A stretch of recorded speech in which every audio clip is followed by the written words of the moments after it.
Muriel, vous l'appelez votre maman, très Dans souvent. le Dans le livre. livre, hein. Ouais. Et je l'ai jamais appelé Muriel. Non. Mais dans le livre, j'en avais un peu marre de dire ma mère, maman. Ouais. Donc je ne savais plus quoi dire. Et comme c'est son prénom, je pense que ça tombait pas mal. J'aurais dit Jean-Pierre, ça le faisait pas. Moins. Ouais. Mais le je t'aime, ça c'est important. Ah, tu veux qu'on raconte ça? J'aimerais, parce que ça aussi, ça fait partie de ce que je disais tout à l'heure en début d'émission. Moi, je découvre un autre Christophe de Chavannes et ça fait du bien. Et c'est, vous m'avez beaucoup ému, moi.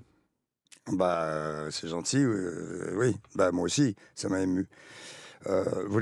Cette maman qui dit pas je t'aime et à qui vous avez dit je t'aime. Qui me l'a dit l'avant-veille. L'avant-veille de partir. Ouais, l'avant-veille de mourir, elle m'a dit je t'aime parce que j'en avais vraiment ras-le-bol qu'elle n'y arrivait pas en fait. C'était un problème un peu psychologique probablement, pour pas dire psychanalytique, et un peu de génération où ces gens-là avaient du mal à dire je t'aime, ce que je couvre mes enfants d'eux.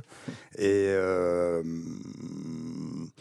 est-ce que c'est pas ça que vous avez cherché toute votre vie, Christophe? Et alors, on fait ma mère ou on fait le reste? Je veux bien qu'on fasse le reste. D'abord maman. et donc voilà, elle était en train de mourir. Elle disait, je veux aller dans le mur, je veux que ça aille vite, machin de ça. Elle avait un pour respirer parce qu'elle avait des problèmes. Elle avait une leucémie, les poumons avaient pris l'eau, tout ça. Enfin, c'était pas bon. Et l'avant-veille de sa mort, j'ai passé le pas de la porte.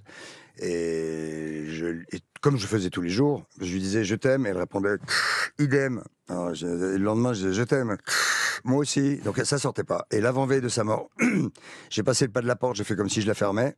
Je suis revenu. Non, j'allais ouvrir la porte, pardon. Je lui ai dit je t'aime. Elle me répond moi aussi. Et je suis sur le seuil de porte, je me retourne, je fais moi aussi quoi? Et elle me fait moi aussi je t'aime. Et je dis putain, tu l'as dit. Voilà, voilà. Donc ça a mis un petit peu de temps. Et c'était une fois, mais c'était la bonne. Une fois est la bonne. Mais c'est aussi difficile de se construire sans ça pendant toutes ces années-là aussi, Christophe.